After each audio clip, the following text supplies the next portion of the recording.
പിതാവിനും പുത്രനും പരിശുദ്ധ റൂഹായിക്കും സ്തുതി, അതിലെ പോലെ ഇപ്പോഴും എന്നേക്കും ഉണ്ടായിരിക്കട്ടെ. ആമേൻ. ദൈവത്താൽ അനുഗ്രഹിക്കപ്പെട്ടവരെ, കോവിഡിൻ്റെ ഈ കാലഘട്ടത്തിൽ നാം കർത്താവിൽ ആശ്രയിച്ച് മുന്നോട്ട് പോവുകയാണല്ലോ. നമ്മുടെ അനുദിന ജീവിതത്തിൽ പ്രത്യേകിച്ച് നമുക്ക് പ്രവർത്തനം കുറവാണ്, ചിന്തകൾ കൂടുതലാണ്. നമുക്ക് പുറമേ ഗാദറിങ്ങുകൾ അതുപോലെയുള്ള മറ്റ് പ്രവർത്തനങ്ങളൊക്കെ കുറയുമ്പോൾ സ്വാഭാവികമായിട്ടും നമ്മുടെ നേരത്തെ നമ്മൾ ചെയ്തുകൊണ്ടിരുന്ന സംസാരങ്ങളും പങ്കുവെക്കലുകളെല്ലാം ഇപ്പോൾ കൂടുതൽ ചെയ്തുകൊണ്ടിരിക്കുന്ന സോഷ്യൽ മീഡിയ വഴിയും ചിന്തകൾ വഴിയുമാണ്. ചിന്തകളിലൂടെ നമ്മൾ ഏറ്റവും കൂടുതൽ പാപം ചെയ്യുന്ന ഒരു മേഖലയാണ് വിധിക്കുക എന്ന് പറയുന്നത്. യേശുക്രിസ്തു ഏറ്റവും കൂടുതൽ പരീശന്മാരെ, യഹൂദന്മാരെ ശാസിച്ചതും തിരുത്താൻ ആഗ്രഹിച്ചതും ഈ ഉള്ളിലുള്ള പിറുപിറുപ്പും കുറ്റവിധികളെക്കുറിച്ചുമാണ് മാറ്റാൻ ശ്രമിച്ചത്. വിശുദ്ധ മത്തായിയുടെ സുവിശേഷം 12-ാം അധ്യായം 1 മുതൽ നാം ഒന്ന് വായിച്ച് ധ്യാനിക്കുമ്പോൾ യേശുവും ശിഷ്യന്മാരും അവർ വിളഭൂമിയിലൂടെ ഒരു ശാബത്ത് ദിവസം കടന്നു പോവുകയാണ്. ശിഷ്യന്മാർക്ക് വിശന്ന സമയത്ത് അവർ കതിരുകൾ പറിച്ചെടുത്തു, ഭക്ഷിച്ചു. ഇത് കണ്ടപ്പോൾ പരീശന്മാർ അവനോട് പറഞ്ഞു, നിന്റെ ശിഷ്യന്മാർ മോശയുടെ നിയമം ലംഘിച്ചിരിക്കുന്നു. അപ്പോൾ ആ ഒരു സംസാരം, അതിനോടുള്ള യേശുവിൻ്റെ പ്രതികരണമാണ് 12-ാം അധ്യായം നമുക്ക് 7-ാം തിരുവചനം വായിക്കുന്നത് ഇങ്ങനെയാണ്: ബലിയല്ല, കരുണയാണ് ഞാൻ ആഗ്രഹിക്കുന്നത് എന്നതിൻ്റെ അർത്ഥം മനസ്സിലാക്കിയിരുന്നെങ്കിൽ നിങ്ങൾ നിരപരാധരെ കുറ്റം വിധിക്കുമായിരുന്നില്ല. നമ്മുടെ ജീവിതത്തിൽ നമ്മൾ പലരെയും കുറ്റം വിധിക്കുന്നുണ്ട്. അതിൽ കുറ്റം ചെയ്തവരുണ്ട്, കുറ്റം ചെയ്യാത്ത നിരപരാധരെ വിധിക്കുന്ന വിധികളും അതിൽ ഉൾപ്പെടുന്നു. എന്തുകൊണ്ടാണ് നമ്മൾ വിധിയുടെ ഒരു ഭാവത്തിലേക്ക് മാറുന്നതെന്ന് കർത്താവ് പറയുന്നുണ്ട്. നിങ്ങൾക്ക് കരുണയില്ലാത്തത് കൊണ്ടാണ് നിങ്ങൾക്ക് നിരപരാധരെ വിധിക്കാനായിട്ട് സാധിക്കുന്നത്. ഞാൻ 2000-ലാണ് പുരോഹിതനാകുന്നത്. സെമിനാരിയിൽ നിന്ന് പഠനം കഴിഞ്ഞതിൻ്റെ ആ ഒരു ആവേശവും പിന്നെ ഒരു നല്ല പുരോഹിതനായി തീരണമെന്ന് എൻ്റെ ആഗ്രഹം കൊണ്ട് ഞാൻ എൻ്റെ ഇടവക ശുശ്രൂഷയിൽ പല നവീകരണ പ്രവർത്തനങ്ങളും ആരംഭിച്ചു തുടങ്ങി. അതിലേറ്റവും പ്രധാനപ്പെട്ട ഒരു കാര്യം ഞാൻ ചെയ്ത് സമയത്തിന് വലിയ പ്രാധാന്യമാണ് കൊടുത്തത്.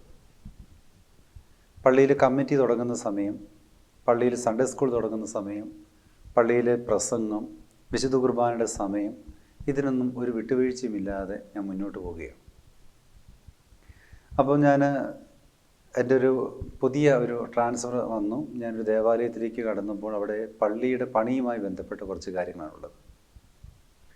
അപ്പോൾ അവിടെ അടിക്കടി കമ്മിറ്റികൾ കൂടേണ്ടി വരും. അപ്പോൾ ഈ കമ്മിറ്റി കൂടുന്ന സമയത്ത് ഞാൻ പലപ്പോഴും പറഞ്ഞിട്ടുണ്ട്, ഞാനൊരു സമയം പറഞ്ഞാൽ നിങ്ങൾ കൃത്യസമയത്ത് വരണം, സമയം തിരിച്ചു വരുന്നത് എനിക്ക് ഇഷ്ടമില്ല എന്നൊക്കെ ഞാൻ കാർക്കിച്ചും പറഞ്ഞിട്ടുണ്ട്.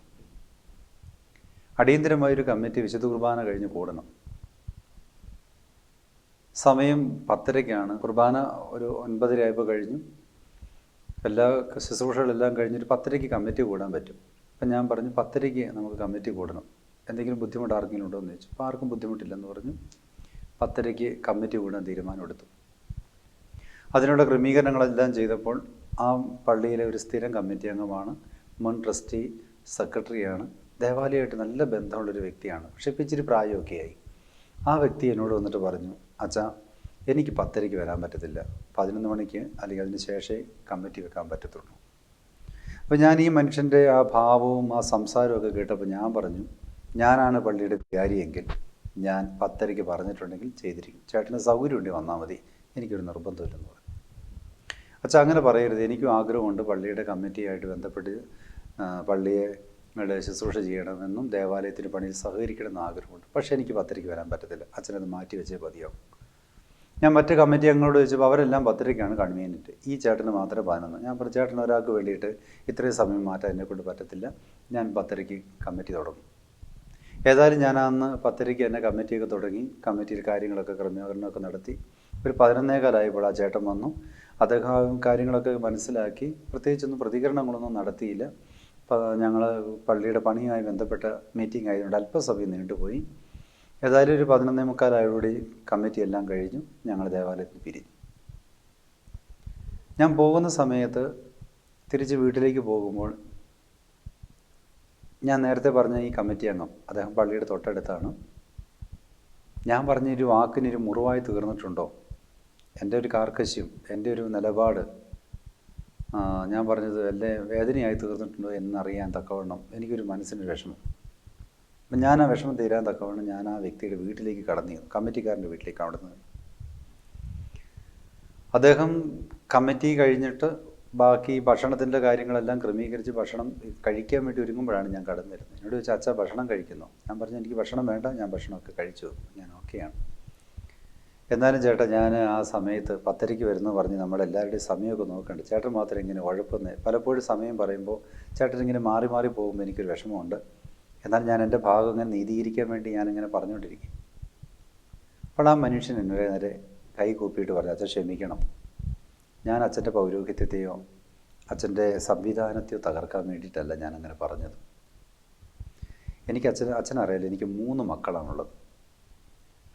എൻ്റെ 3ാമത്തെ കുഞ്ഞിൻ്റെ പ്രസവത്തിന് ശേഷം എൻ്റെ ഭാര്യ ഒരു മാനസിക രോഗിയായി തീർന്നു. ഈ കുഞ്ഞുങ്ങളെല്ലാം കുളിപ്പിച്ചതും ഈ കുഞ്ഞുങ്ങളെയൊക്കെ പ്രത്യേകിച്ച് വളർത്തിയത്, അവർ സ്കൂളിൽ പറഞ്ഞു വിട്ടതെല്ലാം ഞാൻ തന്നെയാണ്. ഞാനാണ് ഇവർക്ക് ഭക്ഷണം ഉണ്ടാക്കി കൊടുക്കുന്നത്. എൻ്റെ ഭാര്യയ്ക്ക് ഒന്നിനും പറ്റാതെ വന്നു. അച്ഛനറിയാവുന്നതാണല്ലോ, അവളിപ്പോൾ കുറച്ച് കാലമായി മരിച്ചു പോയതാണ്. ഇപ്പോൾ ഞാൻ അനുഭവിക്കുന്ന പ്രതിസന്ധി അച്ഛൻ, എനിക്ക് ഷുഗർ രോഗിയാണ്, ഒരു പ്രഷർ രോഗിയാണ്. എനിക്ക് വിശുദ്ധ കുർബാനയിൽ എല്ലാ ദിവസവും പങ്കെടുക്കണമെന്ന് ആഗ്രഹമുണ്ട്. അതുകൊണ്ട് ഞാൻ എല്ലാ ദിവസവും കുർബാനയ്ക്ക് വരുന്നു. ഞായറാഴ്ചകൾ പ്രത്യേകിച്ച് കുർബാന കഴിഞ്ഞ് ഞാൻ ഓടി വന്ന് വീട്ടിൽ വന്ന് ഭക്ഷണം ക്രമീകരിച്ചാൽ മാത്രമേ സൺഡേ സ്കൂൾ കഴിഞ്ഞ് വരുന്ന എൻ്റെ മക്കൾക്ക് ഭക്ഷണം കൊടുക്കാൻ സാധിക്കുകയുള്ളൂ. ഞാൻ 11 മണിക്ക് വരാമെന്ന് പറഞ്ഞ ധിക്കാരം കൊണ്ടല്ല അച്ഛാ. കുർബാന കഴിഞ്ഞ് ഈ കഞ്ഞി ഒന്ന് ഊറ്റി അതൊന്ന് ചോറാക്കി വെച്ചാൽ മതി. കറിയില്ലെങ്കിലും തലേ ദിവസത്തെ ആണെങ്കിൽ എനിക്കത് അഡ്ജസ്റ്റ് ചെയ്യാൻ പറ്റും. പക്ഷേ കുർബാന കഴിഞ്ഞ് എൻ്റെ മക്കൾക്ക് എന്തെങ്കിലും കൊടുക്കാൻ വേണ്ടിയിട്ടാണ് അച്ഛോ ഞാൻ പറഞ്ഞത്. അച്ഛൻ എന്തെങ്കിലും ബുദ്ധിമുട്ടുണ്ടെങ്കിൽ എന്നോട് ക്ഷമിക്കണം. സത്യത്തിൽ എൻ്റെ കണ്ണ് നിറഞ്ഞു പോയി. എൻ്റെ ഒരു അഹങ്കാരം, എൻ്റെ ഒരു പിടിവാശി, അല്ലെങ്കിൽ ഞാനൊരു അച്ഛനാണ്, ഞാൻ പറഞ്ഞാൽ കേൾക്കണം, ഞാൻ പറയുന്ന പോലെ എല്ലാവരും അനുസരിക്കണം എന്ന എൻ്റെ ഒരു പിടിവാശിയായിരിക്കാം ആ ഒരു സാധു മനുഷ്യനെ വിധിക്കാനും അവൻ ശരിയല്ലെന്നുള്ളൊരു മനോഭാവം എനിക്ക് ഉണ്ടാകാനിടയായത്. ഇതുകൊണ്ടാണ് യേശു പറഞ്ഞത്, സത്യത്തിൽ നമുക്ക് കരുണയില്ലാത്തതുകൊണ്ടാണ് നമ്മളെല്ലാ മനുഷ്യരെയും വിധിക്കുന്നത്. നമ്മൾ ആരെയെല്ലാം വിധിക്കുന്നത്? പള്ളിയിലെ വികാരിയച്ഛനെ കിട്ടിയാൽ നമ്മൾ വിധിക്കും. അച്ഛൻ്റെ പ്രസംഗം, അച്ഛൻ്റെ നടപ്പ്, അച്ഛൻ്റെ നോട്ടം, അച്ഛൻ്റെ കമ്മ്യൂണിറ്റി ആയിട്ടുള്ള ബന്ധം അത്ര ശരിയല്ലെന്ന് പറയാൻ നമ്മളെപ്പോഴും വിധിയാണ്. മാതാപിതാക്കളെ നമ്മൾ വിധിക്കാറില്ലേ?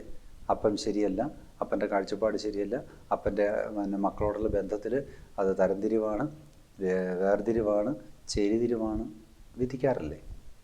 നമ്മുടെ ഓഫീസേഴ്സിനെ വിധിക്കാറില്ലേ? ഓഫീസർ ഇങ്ങനെയാണ്, അത് ഭാര്യയായിട്ട് ഉടക്കിയിരിക്കുന്നതുകൊണ്ടായിരിക്കുന്നത് ഞങ്ങളുടെ മുകളിലേക്ക് ഞങ്ങളെ ഇന്ന് വേദനിപ്പിക്കുന്നത് അല്ലെങ്കിൽ ദേഷ്യപ്പിടിക്കുന്നതെന്ന് അധ്യാപകരെ കുറിച്ചൊക്കെ നമ്മൾ പറഞ്ഞിട്ടില്ലേ? എന്തുകൊണ്ടാണ് നമ്മളിങ്ങനെ വിധിക്കുന്നത്? വിധിക്കാനൊരു കാരണമുള്ളൂ, കരുണ നമുക്ക് നഷ്ടപ്പെട്ടു പോയി. റോമാലേഖനം 2-ാം അധ്യായത്തിൽ പൗലോസ് അപ്പോസ്തലനോട് കർത്താവ് പഠിപ്പിക്കുന്നത് ഇങ്ങനെയാണ്, നീ ആരും വിധിക്കരുത്, കാരണം വിധിക്കുന്ന നീയും അതേ തെറ്റ് തന്നെ ചെയ്യും. സത്യത്തിൽ വിധി പിതാവാം ദൈവം പുത്രൻ്റെ കയ്യിലേക്ക് കൊടുത്തിട്ടുണ്ട്. യേശു എന്താ പറഞ്ഞിരിക്കുന്നത്? വിധി മുഴുവൻ പുത്രനെ ഏൽപ്പിച്ചിരിക്കുന്നു എന്നാണ് പറഞ്ഞിരിക്കുന്നത്. വിധിക്കാൻ ഈ ഭൂമിയിൽ നമുക്ക് അവകാശം ദൈവത്തിന് മാത്രമേ ഉള്ളൂ. നീ ഒരു മനുഷ്യനെ വിധിക്കുന്നുണ്ടെങ്കിൽ നീ ദൈവത്തിൻ്റെ സ്ഥാനത്ത് നിന്നുകൊണ്ടാണ്, അഥവാ നീ ദൈവമായി നിന്നുകൊണ്ടാണ് പ്രവർത്തിക്കുന്നത്. സത്യത്തിൽ യഥാർത്ഥ വിധി നടത്താൻ ദൈവത്തിന് മാത്രമേ സാധിക്കുകയുള്ളൂ. എന്നാൽ സ്നേഹമുള്ളവർ, ദൈവം ഈ ഭൂമിയിലേക്ക് വന്നത് ആരെയും വിധിക്കാനല്ല. യോഹന്നാൻ സുവിശേഷം 3-ാം അധ്യായത്തിൽ വളരെ വ്യക്തമായിട്ട് നമ്മുടെ കർത്താവ് പഠിപ്പിക്കുന്നത് ഇങ്ങനെയാണ്. ദൈവം 17-ാമത്തെ വാക്യം, ദൈവം തൻ്റെ പുത്രനെ ലോകത്തിലേക്ക് അയച്ചത് ആരെയും വിധിക്കാനല്ല, ആരെയും ശിക്ഷയ്ക്ക് വിധിക്കാനായിട്ടോ ആരെയും വിധിക്കാനല്ല കർത്താവ് ഈ ഭൂമിയിലേക്ക് കടന്നു വന്നത്. അതുകൊണ്ടാണല്ലോ നമുക്കറിയാം, ഒരു പാപിനിയായ സ്ത്രീയെ അവൻ്റെ കയ്യിൽ കിട്ടി. എന്തെല്ലാം സാധ്യതകൾ അവന് ചെയ്യാമായിരുന്നു. നിയമത്തിൻ്റെ വശം അവനുണ്ട്, പൗരോഹിത്യത്തിൻ്റെ സപ്പോർട്ട് അവൻ്റെ കയ്യിലുണ്ട്. എല്ലാ തരത്തിലുമുള്ള ന്യായങ്ങളും അവൻ്റെ കയ്യിലിരുന്നിട്ടും യേശു ആ സ്ത്രീയെ നോക്കിയിട്ട് പറഞ്ഞു, സ്ത്രീയെ, ഞാൻ നിന്നെ വിധിക്കുന്നില്ല, നീ പോയിക്കൊള്ളുക, മേലിൽ പാപം ചെയ്യരുത്. അപ്പോൾ സത്യത്തിൽ ദൈവത്തിൻ്റെ കാരുണ്യം നമ്മളിലേക്ക് ഒഴുകുമ്പോഴാണ് ഭൂമിയിൽ എല്ലാ മനുഷ്യരോടും നമുക്ക് കരുണ കാണിക്കാൻ പറ്റുന്നത്. കരുണയും ആ കരുണയിലുള്ളൊരു തിരിച്ചറിവ് നമുക്കുണ്ടാകുമ്പോഴാണ് നമുക്ക് വിധിയുടെ ആ മനോഭാവം തന്നെ മാറുന്നത്. ഞാനൊരു പുരോഹിതനായതുകൊണ്ട് നടന്നു പോകുമ്പോൾ ഏതെങ്കിലും ഒരു വ്യക്തിയുടെ കാലിൽ ചവിട്ടി എന്ന് വിചാരിക്കട്ടെ, ആ വ്യക്തിക്ക് വേദന ഉണ്ടാകും. മുറിഞ്ഞിരിക്കുന്ന കാലിലാണ് ഞാൻ ചവിട്ടിയിരിക്കുന്നതെങ്കിൽ ആ വ്യക്തി ഒരുപക്ഷെ ദേഷ്യപ്പെടും. അച്ഛൻ എന്തിനാണ് ഇങ്ങനെ എൻ്റെ കാലിൽ ചവിട്ടിയത്? ബോധപൂർവമാണോ അല്ലാതെയാണോ? എന്നാൽ എനിക്ക് കണ്ണ് കാണുന്നില്ല, ഞാനൊരു അന്ധനാണ് കാല് ചവിട്ടുന്നതെങ്കിൽ ആ വ്യക്തിക്ക് വേദനയ്ക്ക് മാറ്റമൊന്നുമില്ല. മുറിവുണ്ടെങ്കിൽ അതിന് അതിൻ്റേതായ വേദനയുണ്ടാകും. പക്ഷേ കണ്ണ് തുറന്നിരിക്കുന്നവൻ അന്ധനാണ് ചവിട്ടിയതെന്ന് തിരിച്ചറിയുമ്പോൾ അവനത് വിധിക്കാതെ കാരുണ്യത്തോടെ അത് ഉൾക്കൊള്ളാനായിട്ട് സാധിക്കുന്നു. ഇതാണ് യേശു തമ്പുരാൻ നമ്മളോടെല്ലാം ആവശ്യപ്പെടുന്നത്. നമ്മുടെ ചുറ്റുപാടുമുള്ള ഒരു വ്യക്തിയെ നമ്മൾ വിധിക്കേണ്ട കാര്യമില്ല. മക്കൾ ഇങ്ങനെയായി തീരുമെന്ന് നമ്മൾ വിധിക്കേണ്ട. നിൻ്റെ സ്വഭാവങ്ങളുടെ നീ ഇങ്ങനെയായി തീരും, നീ നാളെ ഇങ്ങനെയായി തീരും, നിൻ്റെ സ്വഭാവം ഇങ്ങനെയാണ്, നിൻ്റെ പ്രവൃത്തി ഇങ്ങനെയാണ്, നിൻ്റെ ആറ്റിറ്റ്യൂഡുകൾ ഇങ്ങനെയാണെന്ന് നമ്മൾ വിധിക്കേണ്ട കാര്യമില്ല. തിരുത്തി കൊടുക്കാം. പക്ഷെ വിധി നാളെ നമുക്കൊരു കെണിയായിട്ട് തീരും. കാരണം വിധിക്കുന്ന നീയും അതേ തെറ്റ് തന്നെയാണ് ചെയ്യുന്നതെന്ന് കർത്താവ് പറയുകയാണ്. ഞാൻ ഒരാളെ വിധിച്ചു കഴിഞ്ഞിട്ടുണ്ടെങ്കിൽ ആ വിധിക്കപ്പെടുന്ന വ്യക്തിയുടെ ഒരു പശ്ചാത്തലവും എനിക്കറിയത്തില്ല, ഒരു സാഹചര്യം എനിക്കറിയത്തില്ല. പക്ഷെ നാളെ ഞാനും ഇതുപോലത്തെ ഒരു സാഹചര്യത്തിൽ എത്തിപ്പെടുമ്പോൾ എന്നോട് ആരും കരുണ കാണിക്കാനുണ്ടാകില്ല. കാരണം വിധിക്കുന്ന ഞാനും അതേ തെറ്റ് തന്നെ ആവർത്തിക്കുന്നത് കാണാൻ സാധിക്കും. എൻ്റെ ദേശം മലബാറിലാണ്, വയനാട് സ്വദേശിയാണ് ഞാൻ. എൻ്റെ ചെറുപ്രായത്തിലൊക്കെ അവിടെ മദ്യപാനികളുടെ എണ്ണം വളരെ കൂടുതലായിരുന്നു. പ്രത്യേകിച്ച് ചാരായ വിൽപ്പന ഷാപ്പുകളിലൂടെ കിട്ടുന്നതിനേക്കാൾ കൂടുതലായിട്ട് അവർ തന്നെ അവരുടെ വീടുകളിൽ മദ്യം ഉണ്ടാക്കി വിൽക്കുന്ന ഒരു കാലഘട്ടം. അവർ തന്നെ കുടിക്കുകയും മറ്റുള്ളവർക്ക് കൊടുക്കുകയും ചെയ്യുന്ന ഒരു കാലം ഉണ്ടായിരുന്നു ഒരു ചെറുപ്രായത്തിൽ. ഞാനിപ്പോൾ ഓർക്കുന്നൊരു സംഭവം, ഒരു സഹോദരൻ കോളേജ് പഠിക്കാനായിട്ട് ആഗ്രഹമുണ്ട്, അതിനുശേഷം വിദേശത്ത് പോകണമെന്ന് ആഗ്രഹിക്കുന്നുണ്ട്. ആ മകന് തൻ്റെ ജീവിതമായിട്ട് ഒത്തിരി സ്വപ്നങ്ങളുണ്ട്. പക്ഷേ അപ്പൻ മദ്യപാനി ആയതുകൊണ്ട് ഒന്നും നടക്കുന്നില്ല. അദ്ദേഹത്തിന് 3-4 സഹോദരിമാരുണ്ട്, അനുജന്മാരുണ്ട്. അപ്പോൾ ഈ വലിയ കുടുംബത്തിൽ ഈ അപ്പൻ ഇങ്ങനെ കള്ളു കുടിക്കുന്നത് കണ്ട് ഈ മകൻ്റെ മനസ്സ് മരവിച്ച് വേദനിച്ച് ദേവാലയത്തിലും അതുപോലെ സമൂഹത്തിലൊക്കെ പറഞ്ഞു, ഹോ, എൻ്റെ അപ്പൻ്റെ ഈ മദ്യപാനമാണ് ഈ കുടുംബത്തെ തകർത്ത് കളയുന്നത്. പെങ്ങന്മാർക്ക് കല്യാണത്തിൻ്റെ സമയമായി, കെട്ടിച്ചു വിടേണ്ട സമയമായി കഴിഞ്ഞപ്പോൾ അപ്പന് അല്പം സ്ഥലം വിൽക്കേണ്ട വന്നു. വിറ്റപ്പോൾ ഈ സഹോദരൻ പറഞ്ഞു, മകൻ പറഞ്ഞു, അപ്പൻ കള്ളു കുടിക്കാതിരുന്നെങ്കിൽ, അപ്പൻ്റെ കയ്യിലിരിപ്പ് നന്നായിരുന്നെങ്കിൽ, അപ്പൻ ഇങ്ങനെയൊക്കെ പ്രവർത്തിക്കാതിരുന്നെങ്കിൽ സ്ഥലം നഷ്ടപ്പെടില്ലായിരുന്നു, ഞങ്ങൾക്കും നഷ്ടപ്പെടുത്തില്ലായിരുന്നു, ഈ സ്ഥലം വിറ്റ് പെങ്ങന്മാരെ കെട്ടിക്കേണ്ടി വരില്ലായിരുന്നു. കുറച്ചും കൂടി കാലങ്ങൾ കഴിഞ്ഞപ്പോൾ ഭാഷകളൊക്കെ മാറി. അപ്പനോട് തന്നെ ചീത്ത പറയാൻ തുടങ്ങി, അപ്പനോട് തന്നെ ദേഷ്യപ്പെടാൻ തുടങ്ങി. അപ്പൻ്റെ മദ്യപാനത്തെക്കുറിച്ച് എന്നും പറയുമായിരുന്നു, ഈ അപ്പനാണ് മുടിയാനായിട്ട് ഈ കുടുംബം ഇത്തരത്തിലാക്കുന്നത്, അപ്പൻ്റെ മദ്യപാനമാണ് ഞങ്ങളുടെ ജീവിതം തകർത്ത് കളയുന്നത്. അപ്പനെ വിധിച്ചുകൊണ്ട്, അപ്പനെ കുറ്റപ്പെടുത്തിക്കൊണ്ട് ഇതാ മകൻ ഒരു കാരുണ്യമില്ലാതെ നാട്ടുകാരോടും ദേവാലയത്തോടും വീട്ടുകാരോടും വരുന്നവരോടൊക്കെ സംസാരിക്കാൻ തുടങ്ങി. കാലങ്ങൾ കഴിഞ്ഞു. അപ്പൻ പെമ്മക്കളെല്ലാം കെട്ടിച്ചു വിട്ടു. ഈ മക്കൾക്ക് തൻ്റെ സ്വത്ത് അവകാശമായി കൊടുത്തു. ആ അപ്പൻ മരിക്കുകയും ചെയ്തു. ഞാൻ നേരത്തെ പറഞ്ഞ ഈ മകൻ, അപ്പനെ വിധിച്ച മകൻ, അവൻ വിവാഹം കഴിച്ചു. അവന് 2 മക്കളേ ഉള്ളൂ. സംഭവിച്ച കാര്യം, അവൻ അപ്പനേക്കാൾ വലിയ മദ്യപാനിയായിട്ട് തീർന്നു. മകളെ വിവാഹം കഴിപ്പിക്കാൻ നേരത്ത് സ്ഥലം മുഴുവൻ വിൽക്കാനുള്ള തീരുമാനമാണ്. മകന് വേണ്ടി ഒന്നും ചെയ്യാനായിട്ടില്ല. മാത്രമല്ല, അപ്പനെ ഏതെല്ലാം തരത്തിലാണ് വിധിച്ചത് അതിൻ്റെ ഇരട്ടിയുടെ ഇരട്ടിയായിട്ടാണ് മകൻ പ്രവർത്തിച്ചുകൊണ്ടിരിക്കുന്നത്. വിധിക്കുന്ന നീയും അതേ തെറ്റ് തന്നെ ചെയ്യും. അതുകൊണ്ട് സ്നേഹമുള്ളവർ, നമ്മുടെ മുമ്പിലൊരു വ്യക്തിയെ നമുക്ക് കിട്ടിക്കഴിഞ്ഞാൽ നമുക്ക് ആരും വിധിക്കാതിരിക്കാം. നമ്മുടെ കുടുംബങ്ങളിൽ ഇപ്പോൾ പ്രത്യേകിച്ച് കൊറോണ കാലയളവൊക്കെ ആകുമ്പോൾ നമ്മൾ അധികം സോഷ്യൽ മീഡിയയിലൂടെയാണ് ഇൻറ്ററാക്ട് ചെയ്തുകൊണ്ടിരിക്കുന്നത്. പണ്ടത്തെ പോലെ ഒത്തിരി പരദൂഷങ്ങൾ പറയാൻ നമ്മൾ പോകുന്നില്ല, നമ്മളൊത്തിരി കമ്പനികൾ കൂടാൻ പോകുന്നില്ല. പക്ഷെ നമ്മൾ ചെയ്തുകൊണ്ടിരിക്കുന്ന കാര്യം എന്താണ്? നമ്മുടെ കയ്യിൽ കിട്ടുന്ന ഓരോ വ്യക്തിയും നാം അറിയാതെ വിധിച്ചുകൊണ്ടിരിക്കുകയാണ്.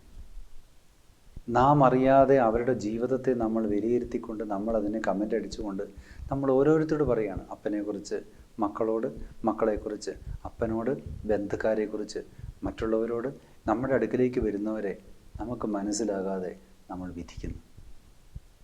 ആ വിധി നമുക്കൊരു കെണിയാണ്. അതുകൊണ്ടാണ് ബൈബിളിൽ, പ്രത്യേകിച്ച് പഴയ നിയമത്തിലും പുതിയ നിയമത്തിലും, ഒരു മനുഷ്യനെ വിധിക്കാനായിട്ടുള്ള അധികാരം ദൈവം ആർക്കും കൊടുത്തിട്ടില്ല. കാരണം വിധിക്കുന്നതിലൂടെ അവൻ്റെ പാപങ്ങൾ ഇരട്ടിയാകുകയാണ്.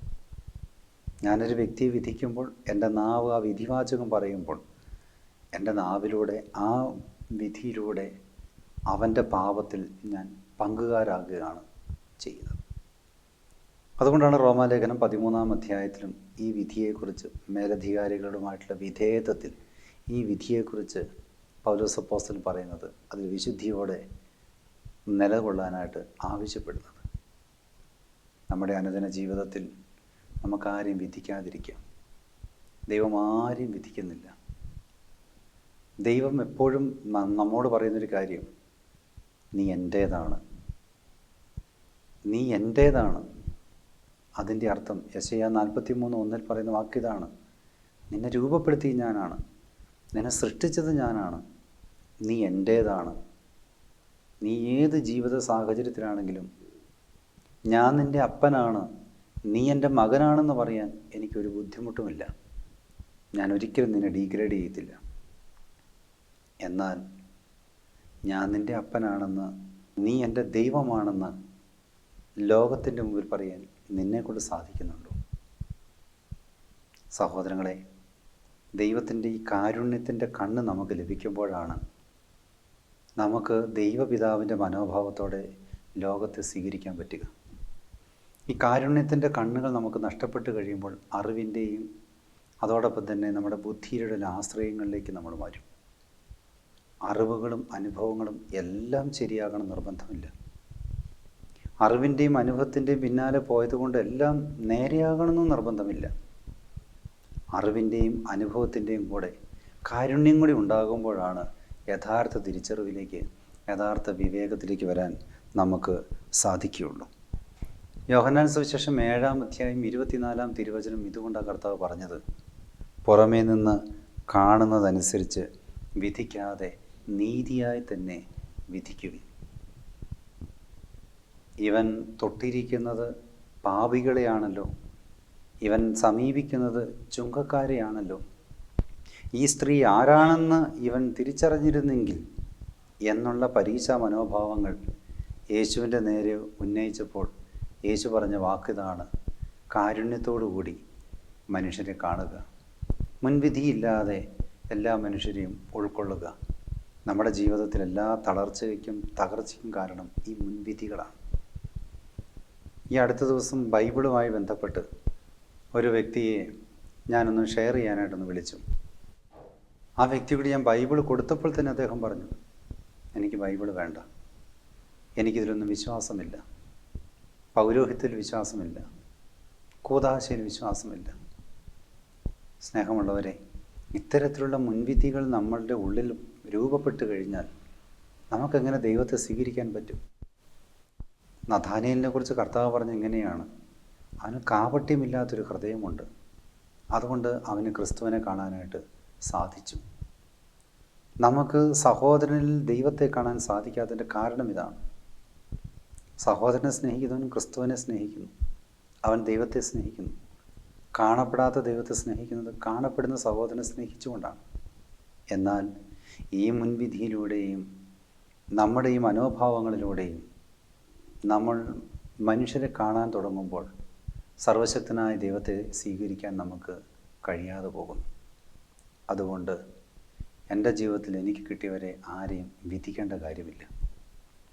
അതിൻ്റെ ദൈവം എനിക്ക് അനുവദിച്ചതാണ്. പത്രോസിൻ്റെ ലേഖനം വായിക്കുമ്പോൾ നമുക്കറിയാം, നിങ്ങളുടെ ഉത്കണ്ഠകളും ആകുലതകളും എല്ലാം അവിടുത്തെ ഏൽപ്പിക്കുക, അവിടുന്ന് നിൻ്റെ കാര്യത്തിൽ ശ്രദ്ധയുള്ളവനാണ്. ഈ ഒരു വചനം മാത്രം മതി നമുക്കൊരു മനുഷ്യനെയും വെറുക്കാതിരിക്കാൻ. എൻ്റെ കർത്താവ് എന്നെ അറിയുന്നുണ്ട്, ഒരു CCTV എന്ന പോലെ എൻ്റെ ദൈവം എന്നെ കാണുന്നുണ്ട്. അതുകൊണ്ട് അവിടെ നയിച്ചവനാണ് എൻ്റെ ചുറ്റുപാടുമുള്ളത്. എൻ്റെ ചുറ്റുപാടുമുള്ള എല്ലാവരെയും എൻ്റെ പിതാവ് അറിയുന്നത് കൊണ്ട് ഞാൻ സ്വീകരിക്കുന്നു. യോഹന്നാൻ സുവിശേഷം 17-ാം അധ്യായത്തിൽ യേശുവിൻ്റെ മഹാപുരോഹിത പ്രാർത്ഥനയുണ്ട്. ആ പ്രാർത്ഥനയിൽ സത്യത്തിൽ യൂദാസിനും യേശുവിൻ്റെ ശിഷ്യനാണ്. ഇന്ന് പലപ്പോഴും നമ്മൾ തന്നെ ചോദിക്കും, തന്നെ ഒറ്റിക്കൊടുക്കുന്നവൻ യൂദാസാണെന്ന് അറിഞ്ഞിട്ടും യേശു എന്തിന് കൂടെ കൊണ്ട് നടന്നു? യേശുവിന് അവനെ മാനസാന്തരപ്പെടുത്താൻ പോലും പറ്റിയില്ലെന്നൊക്കെ എത്രയോ നിഷേധകമായ കമൻറ്റുകൾ നമ്മൾ കേട്ടിട്ടുണ്ട്. എന്നാൽ യേശു അതൊന്നും ചിന്തിച്ചില്ല. യേശു പറഞ്ഞത് എങ്ങനെയാണ്? പിതാവേ, അങ്ങ് എനിക്ക് തന്നവരെ ഞാൻ സ്വീകരിക്കുന്നു. നാം ഒന്നായിത്തീരുന്നത് പോലെ അവരും ഒന്നായിത്തീരട്ടെ, അവരും വിശുദ്ധരായിത്തീരട്ടെ. കരുണയുടെ കണ്ണുകൾ കൊണ്ട് നമ്മുടെ കൂടെയുള്ളവരെല്ലാം നമുക്ക് നോക്കാം. വിവാഹം കഴിഞ്ഞ് വരുന്ന മക്കളെ, മരുമക്കളെ മുൻവിധിയില്ലാതെ സ്വീകരിക്കാം. ദേവാലയത്തിൽ വരുന്ന പുരോഹിതന്മാരെ മുൻവിധിയില്ലാതെ സ്വീകരിക്കാം. നമ്മുടെ കൂടെ വരുന്ന വ്യക്തികളെ, ജീവിക്കുന്ന വ്യക്തികളെ മുൻവിധിയില്ലാതെ സ്വീകരിക്കുമ്പോൾ, വെറുപ്പില്ലാതെ ഹൃദയത്തിൽ നിഷ്കളങ്കതയോടെ നമ്മൾ സ്വീകരിക്കാൻ തുടങ്ങുമ്പോൾ ദൈവത്തെ കാണാൻ നമുക്ക് സാധിക്കും. കർത്താവ് പറഞ്ഞില്ലേ, നിങ്ങൾക്ക് കരുണയില്ലാത്തത് കൊണ്ടാണ് നിങ്ങൾ വിധിക്കുന്നത്. കരുണയുള്ളവരായി തീരാം. വിധിയിൽ നിന്ന് നമുക്ക് മോചനം പ്രാപിക്കാം. നാം വിധിക്കാതിരുന്നാൽ നമ്മളെ ആരും വിധിക്കില്ല. അതുകൊണ്ട് വിധിയിൽ നിന്ന് നമ്മൾ രക്ഷപ്പെടുന്നത് നമ്മൾ ആരെയും വിധിക്കാതിരിക്കുമ്പോഴാണ്. ദൈവത്തിൻ്റെ പരിശുദ്ധാത്മാവ് വിധിയിൽ നിന്ന് നമ്മളെ മോചനം പ്രാപിക്കുവാൻ തക്കവണ്ണം കരുണയുള്ള ഹൃദയം നൽകി അനുഗ്രഹിക്കണമെന്ന് പ്രാർത്ഥിക്കാം. ദൈവ തിരുനാമം മഹത്വപ്പെടട്ടെ.